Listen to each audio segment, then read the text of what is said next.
Olá, meu nome é Carlos Alberto Doria, sou sociólogo e tenho nos últimos 13 anos me dedicado à sociologia da alimentação.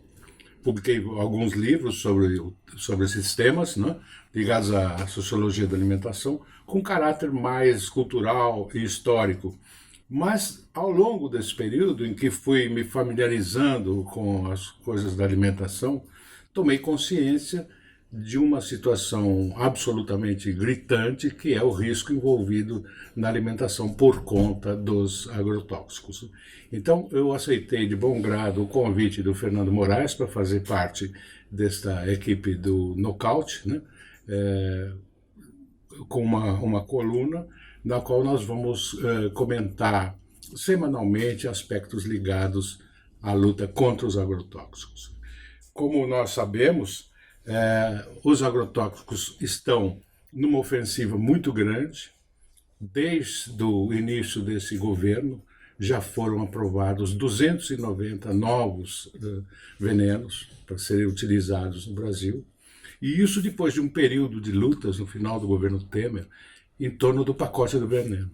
Esse pacote era, digamos assim, liderado pela bancada ruralista, pela deputada Cristina, que hoje é ministra da Agricultura, e fomos derrotados na comissão mista que analisou o pacote do veneno, mas ao chegarem ao poder, os governistas, os atuais governistas mudaram de tática, não lutam mais pela aprovação daquela lei que era chamada de pacote do veneno, simplesmente passaram à prática, passaram a licenciar um número enorme de agrotóxicos, muitos deles banidos na Comunidade Econômica Europeia, né?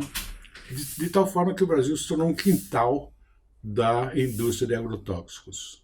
Evidentemente, como este é um assunto bastante complexo do ponto de vista técnico, nós estamos falando de agentes químicos que agem sobre o organismo humano, por exemplo, né?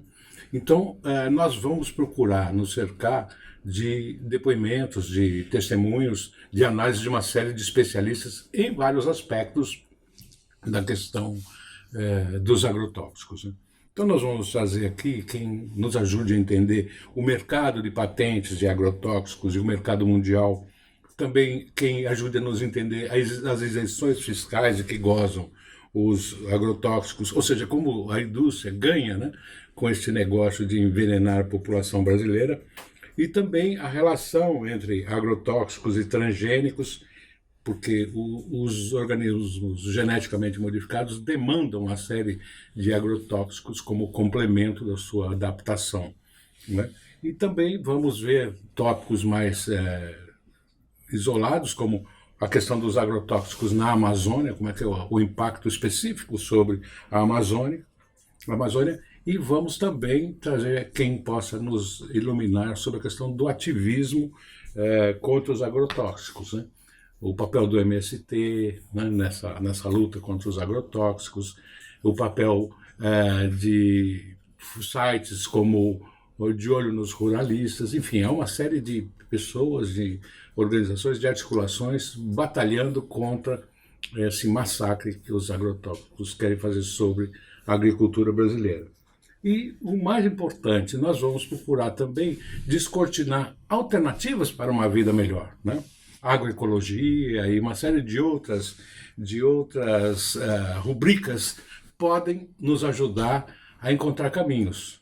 Nós não queremos fazer apenas um panorama depressivo e deprimente, mas também cheio de esperança. Uma das razões para aceitar esse desafio de estar aqui no Tarja Preta é ter percebido que nos últimos anos houve uma ofensiva muito grande desse universo de empresas que produzem agrotóxicos, né?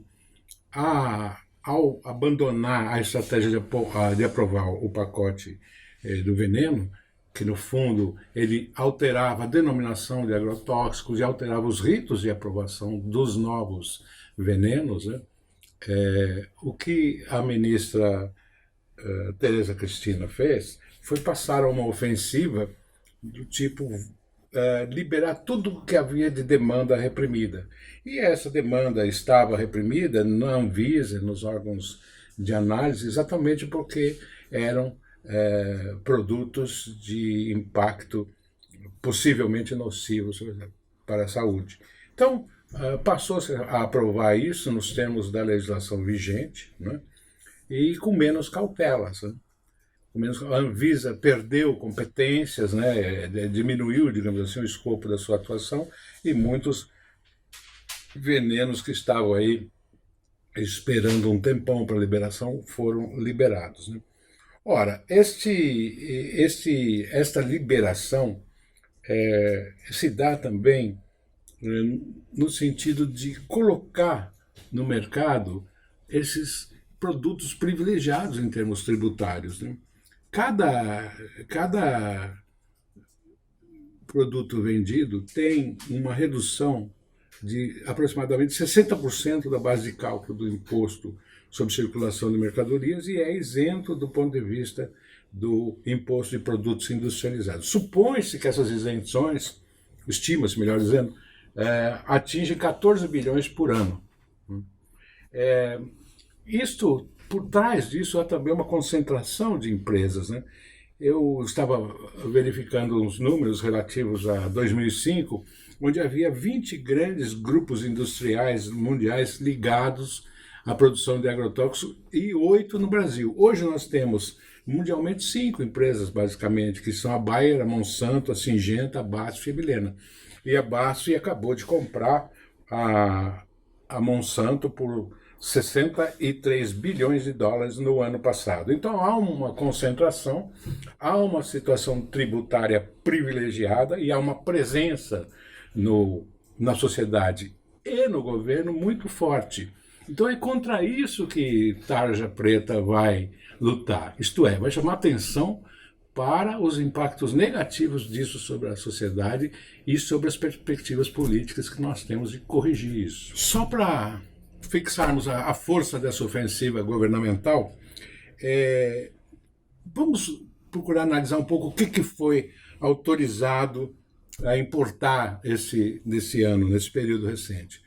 Houve um aumento grande de fungicida para combate da ferrugem asiática da soja, que é algo que compromete a produtividade, né? Então, nós temos, no cômputo geral, esse aumento dos fungicidas, uma importação de herbicidas que subiu em 27% nesse primeiro semestre do ano, e vem especialmente dos Estados Unidos e da Índia, e também uma importação de inseticidas que subiu 32%, que nos vem especialmente da China, dos Estados Unidos e da Índia. Nunca se liberou tanto veneno no país quanto nesse período. Foram 290 novos pesticidas, sendo 51 recentemente, esse mês, né? O que foi aprovado nesse ano, até meados de julho, é mais do que foi aprovado na União Europeia durante 9 anos. Ou seja, foram liberados em 6 meses 239 agrotóxicos contra 229 na União Europeia em 8 anos. Então, só para que a gente tenha noção da violência desta investida governamental sobre o meio ambiente. Então, hoje nós temos no Brasil ativos mais de 2.000 agrotóxicos, né? Imagine que tem um rol de 2.000 produtos tóxicos que contaminam o meio ambiente e contaminam as pessoas em várias situações e com várias consequências, né? As consequências são desde problemas neurológicos a problemas ligados à fertilidade e ao câncer. Quer dizer, esses impactos dos agrotóxicos são perceptíveis do ponto de vista das análises científicas e, evidentemente, a indústria procura contestar isso com outras possíveis análises ditas científicas, né, de sorte a criar uma incerteza no consumidor em relação ao uso dos agrotóxicos. Uma das questões que nós vamos analisar aqui no Tarja Preta é aquelas referentes à produtividade da terra, né? Existe um argumento que os defensores dos agrotóxicos insistem e falam: não, se não se usar, não se produz alimento para toda a população. Nós vamos analisar isso aqui, nós vamos trazer especialistas, mas eu já vou antecipando, isso não é verdade. Uma das questões talvez mais importantes na análise dos agrotóxicos é como ele nos chega no prato, como é que isso contamina a nossa alimentação.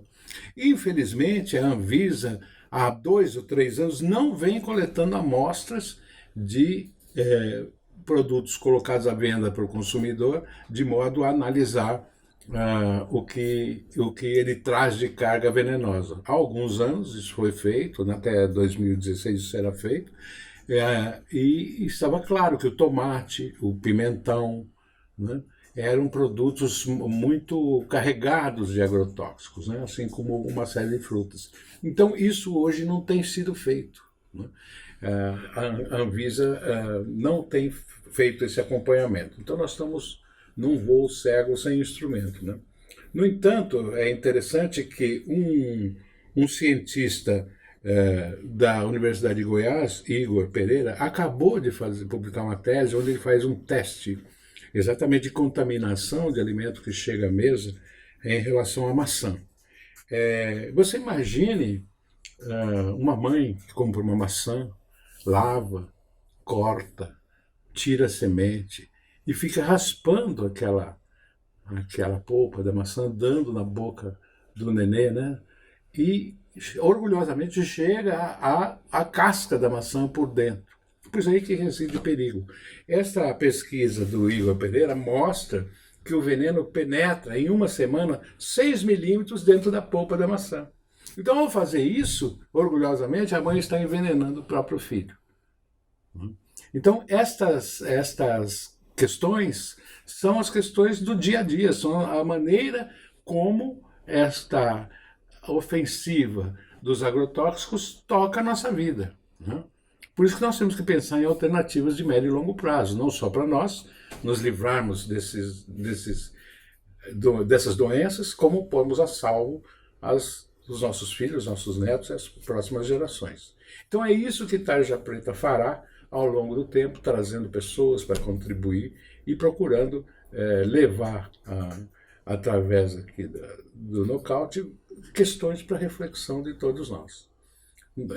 Tarja Preta é um esforço de refletirmos juntos sobre essa desgraça que são os agrotóxicos que dominaram a agricultura depois da chamada Revolução Verde dos anos 50, né, quando a indústria química se apropria da defesa sanitária das culturas e dos fertilizantes. Então é esse o problema estrutural que nós temos que pensar. Como nos livrarmos desses malefícios da indústria que tomou conta da agricultura, né, e que decorre de uma inovação tecnológica importante dos anos 50, chegou ao seu limite, chegou ao seu extremo, nos obriga a rever, a repensar isso. Esse veneno, né, aplicado às frutas fica em sua maior quantidade na casca da fruta, né? Você que diz que a casca da maçã tem vitamina, que a casca da uva tem vitamina, você ingere provavelmente mais agrotóxicos do que quem não come essas partes da fruta. Mas isto é uma questão muito relativa, porque você está exposto a isso, sempre exposto aos venenos. Esta é a questão. Ao estar exposto aos venenos, nós temos pesquisas que mostram a neurotoxicidade, a desregulação endócrina, a produção de cânceres, alteração cromossomáticas e hormonais e a infertilidade como frutos dessa exposição excessiva, ou de longo prazo, de médio e longo prazo. Então, nós não temos saída, nós temos que nos proteger contra os efeitos desta inovação tecnológica que nos veio lá da Revolução Verde, dos anos 50, e chegou ao seu limite. Então nós temos que impor limites à própria expansão da indústria de venenos, nós temos que compreender a sua natureza e saber combatê-la. Hoje existem táticas políticas novas. Eu me admiro muito por um grupo, especialmente alemão, que se chama acionistas críticos. Eles compram ações das companhias da Bayer, por exemplo, e comparecem as assembleias de acionistas e fale, e tem direito, como minoria, uma fala de 10 minutos ou coisa assim, e faz acusações do envolvimento dessas empresas com essas políticas genocidas nos países periféricos. Então há perspectivas, há esperança, e é disso que se trata. Tarja preta é uma forma de separar o joio do trigo no território das dificuldades alimentares do presente.